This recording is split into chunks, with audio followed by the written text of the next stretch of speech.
ക്ഷമിക്കണം. അദ്ദേഹം രണ്ട് വാക്ക് സംസാരിക്കും. മറുപടി യോഗം നടപടിയിൽ അവസാനിപ്പിക്കും. അതേസമയത്ത് സെക്രട്ടറിയോ പ്രസിഡന്റോ രണ്ട് വാക്ക് പറയാൻ പറയും. ക്ഷമയോടുകൂടി രണ്ടുപേരെയും കൂടെ അത് കേൾക്കണം എന്നൊരു അപേക്ഷ.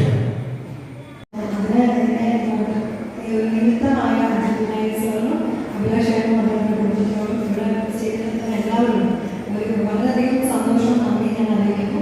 ഇവിടെ എല്ലാവരും പറഞ്ഞിരുന്നു അവരുടെ സംഭവപരമായുള്ള കാര്യങ്ങളൊക്കെ സംസാരിച്ചു. സിനിമയ്ക്ക് മുന്നിലുള്ള തൊഴിലിനൊക്കെ പോയിട്ടുള്ളതാണ്. അപ്പം എനിക്കും ഇതുപോലെ അടുത്ത വർഷം ഈ അമ്പലത്തിൽ വലിയൊരു വിജയമായിട്ട് തന്നെ തിരിച്ചു അഭിവൃദ്ധിയായിട്ട് തന്നെ വരാൻ എനിക്കും സാധിക്കട്ടെ. ഞാൻ ഗണപതി ഭഗവാന്റെ അനുഗ്രഹത്തോട് ഉയർന്നിരിക്കുന്ന എല്ലാവർക്കും അനുഗ്രഹം ഉണ്ടാവട്ടെ. ഇവിടെ വന്ന് അനുസരിക്കും ഇതേ അനുഗ്രഹം ഉണ്ടാവട്ടെ എന്ന് ഞാൻ ആത്മാർത്ഥമായിട്ട് പ്രാർത്ഥിക്കുന്നു. എല്ലാവർക്കും ഒരിക്കൽ കൂടി ഇത്ര നേരം ഇരുന്നതിന് എല്ലാവരും ക്ഷമയോടെ കാത്തിരുന്നതിലൊക്കെ വളരെയധികം സന്തോഷം. നന്ദി, നമസ്കാരം. ഒരു പ്രധാനപ്പെട്ട ഒരു കാര്യമാണ്. ഞാൻ ഈ സമിതിയുടെ സംഘടനാ സമിതി അധ്യക്ഷനാണ്. ഈ കാര്യങ്ങളെല്ലാം ചെയ്ത് എനിക്ക് വളരെ ആരോഗ്യസ്ഥിതി വളരെ മോശമാണെങ്കിലും നമുക്ക് എല്ലാവർക്കും ഭയങ്കരമായ കൊച്ചുവാർക്കൽ എന്ന് പറയുന്ന വ്യക്തി അദ്ദേഹം ഈ നോട്ടീസ് തയ്യാറാക്കാൻ ഇതിന്റെ ഓരോ കാര്യങ്ങൾക്കാരും വളരെയധികം ബുദ്ധിമുട്ടിയ പ്രശ്നമാണ്.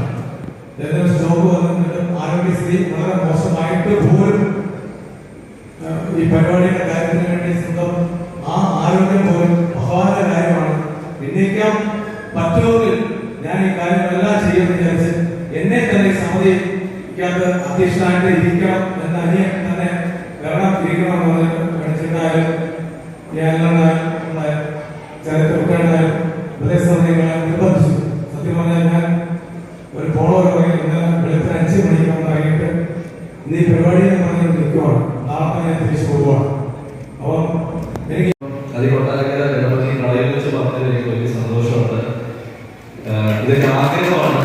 അത് സാധിച്ചാൽ തീർച്ചയായിട്ടും മാളികപ്പുറം പോലെ തന്നെ നിങ്ങളൊക്കെ ഇഷ്ടപ്പെടുന്ന ഉള്ളിൽ തട്ടി കരയാൻ പറ്റുന്ന മനസ്സൊന്ന് ചിരിക്കാൻ പറ്റുന്ന സിനിമയായിരിക്കും. അതിന്റെ ജോലിയിലേക്ക് കടന്നിരിക്കുകയാണ്. അപ്പൊ എന്നെ സംബന്ധിച്ച് എന്റെ വലിയ എക്സൈറ്റ്മെന്റ് അതാണ് ഇവിടെ പറയാനുള്ളത്. അത് ഞാൻ പറഞ്ഞു. ഒപ്പം ആധികാരികളെ സംസാരിക്കുന്ന പറഞ്ഞിട്ടും ഗണപതിക്ക് പോലും അറിയാത്ത കാര്യങ്ങളും നമുക്കൊന്നും അറിയാത്ത കാര്യങ്ങളെ പറ്റി ആധികാരികളൊക്കെ നമുക്ക് ഗണപതിയോട് പറഞ്ഞു തന്നു. ഒരു നാട്ടിനെ മൊത്തം ഗ്രോത്ത് തുടങ്ങിയാൻ പറ്റുന്ന അദ്ദേഹത്തിന് മാത്രമാണ്. അപ്പോൾ ഇദ്ദേഹത്തിന് ആദ്യമായിട്ടാണ് എനിക്ക് ഭയങ്കര ഇഷ്ടമുള്ള ഞാൻ ആരാധിക്കുന്ന അദ്ദേഹത്തിന്റെ ഫാനും കൂടെയാണ് ഞാൻ. അപ്പൊ അദ്ദേഹത്തെ ആദ്യമായിട്ടാണ് ഞാൻ വെച്ച് കാണുന്നത്. അപ്പൊ അദ്ദേഹത്തിന്റെ വാക്കുകളൊക്കെ എനിക്ക് വലിയ സന്തോഷമുണ്ട്. ഒപ്പം ഇനി ഈ ഒരു പരിപാടി പങ്കെടുക്കാൻ വേണ്ടി അയച്ചോടെ വിളിച്ചപ്പോൾ ഇതിലുള്ള ആരെങ്കിലും ഉണ്ടോ വരെ കൊണ്ട് ഞാൻ പറഞ്ഞ എന്റെ സ്ഥിരം ഞാൻ ബംഗാളിലൂടെ എടുപ്പിക്കുന്ന ആളുകളുണ്ട് പറഞ്ഞ് ഞാൻ വിളിച്ചതാണ്. ദൈവമേ അതിനെ അനുശ്രീയെ ഞാൻ വിളിച്ചിരുന്നു. അനുഷ്ഠ തിരക്കിലാണ്. പക്ഷെ എങ്ങനെ അതിലൂടെ എത്തി. വലിയ സന്തോഷമുണ്ടായിരുന്നു എപ്പോഴും.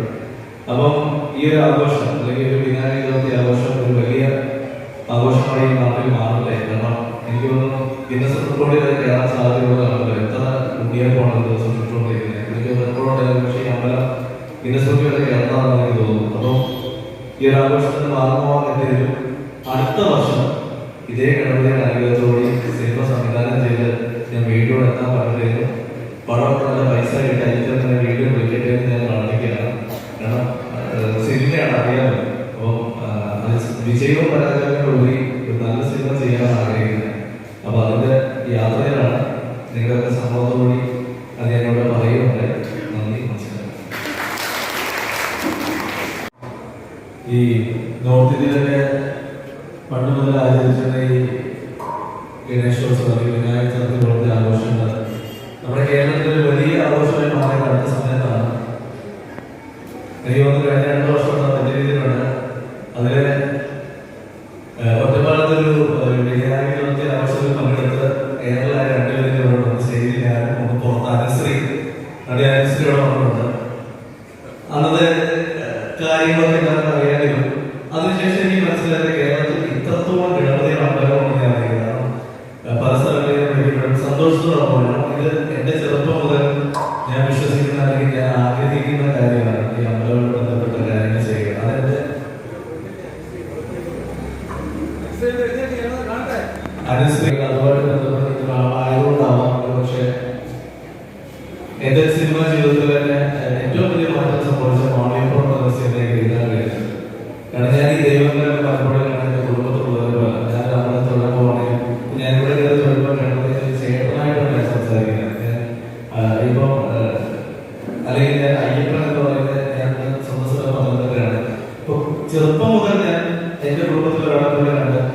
സിനിമ എഴുതാൻ വരുമ്പോൾ ഒരു രണ്ടാമത്തെ മൂന്നാമത്തെ സിനിമയായിട്ട് ഞാൻ ചെയ്യാൻ ആഗ്രഹിച്ചൊരു കഥ.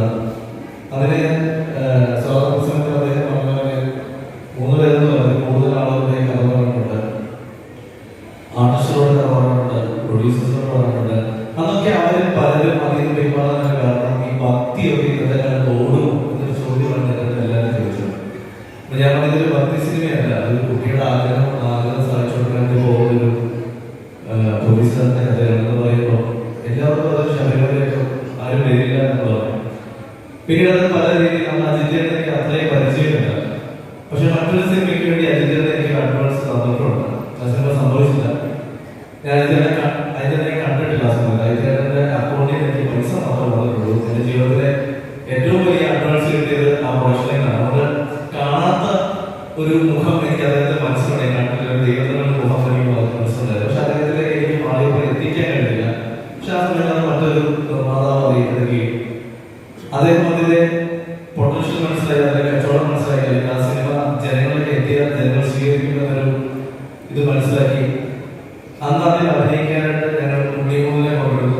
ഉണ്ണിയെ സംബന്ധിച്ച് ഉണ്ണിയൊരു വലിയ പ്രൗഡ് ഹീറോ എന്നല്ല, എല്ലാം കൊണ്ട് ഒരു ചെറിയ സിനിമ, ഒരു 3 കോടി രൂപയ്ക്ക് നൽകുന്ന ഒരു ചെറിയ സിനിമ. ആ സിനിമയുടെ പ്രമോഷൻ പോകുമ്പോൾ കൊടുക്കാനുള്ള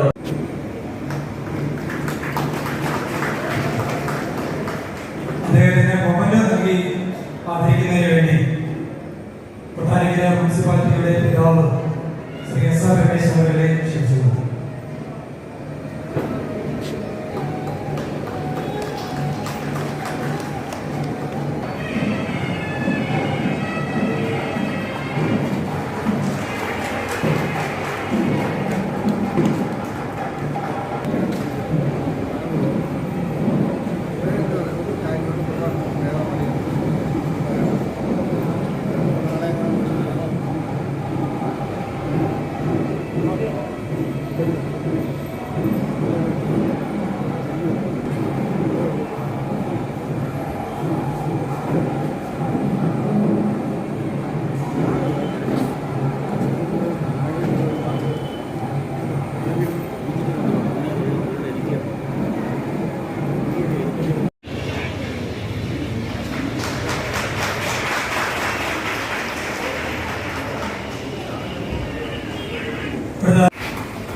നമ്മുടെ പ്രിയങ്കനായ നിമിഷങ്ങളിൽ എത്തിച്ചേരുകയും ഏത് കാര്യങ്ങൾക്കും വിളിച്ചാൽ ഓടിയെത്തുകയും എല്ലാ കാര്യങ്ങൾക്കും ക്ഷേത്ര സംരക്ഷണ സമിതിയുടെ ചെയ്യേണ്ടുന്നതായ എല്ലാ കാര്യങ്ങൾക്കും നേതൃത്വം കൊടുക്കുകയും അതിന് മുഖ്യധാരയിൽ നിന്ന് പ്രവർത്തിക്കുകയും വളരെ സത്യസന്ധനും ഊർജ്ജസ്വലനുമായ ശ്രീ VK ചന്ദ്രൻ അവരുടെ ക്ഷേത്ര സ്വാഗത സംഘ കമ്മിറ്റിക്ക് വേണ്ടി സ്വാഗതം ചെയ്യുകയാണ്.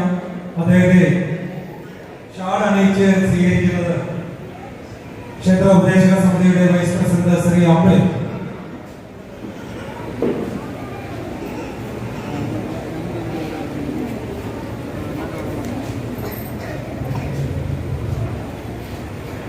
അദ്ദേഹത്തിന് മൊമെന്റ് നൽകി ആദരിക്കുന്നതിന് വേണ്ടി ശ്രീ കൊച്ചുമാറിക്കലാലി.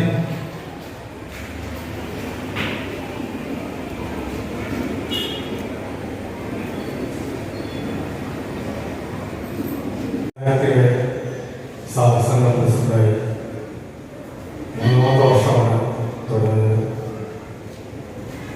എന്നും ഈ മഹോത്സവത്തോടനുബന്ധിച്ച് നടത്തുന്ന സാംസ്കാരിക സമ്മേളനമാണ് ഈ വേദിയിൽ ആദ്യമായി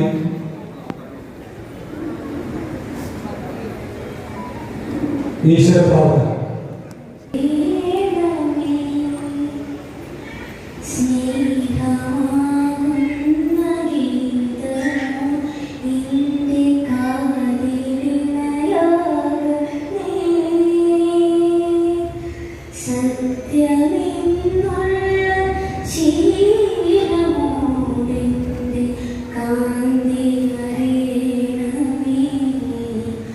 Ah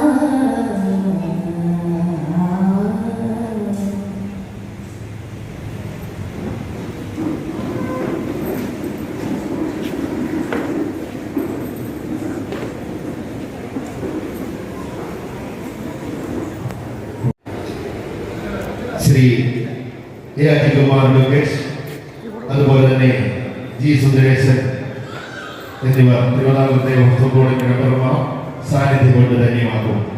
തുടർന്ന് ക്ഷേത്രസന്നിധിയിലെ അരങ്ങിൽ ശനിദോഷ നിവാരണ പൂജ, സമൂഹ ദിനാചരണ വിളക്ക് പൂജ, ആചാര്യ ശ്രീമതി ഇ ജയ, കേരള ക്ഷേത്ര സംരക്ഷണ സമിതിയുടെ മാതൃസമിതിയുടെ സംസ്ഥാന ഉപാധ്യക്ഷ, തുടർന്ന് മഹാസത്സംഗം, സാമൂഹ്യ ആരാധന, രാവിലെ 9:30 മാതൃസമ്മേളനം. കേരള സർവകലാശാലയിലെ associate professor doctor CN Vijayakumari ഉദ്ഘാടനം നിർവഹിക്കും.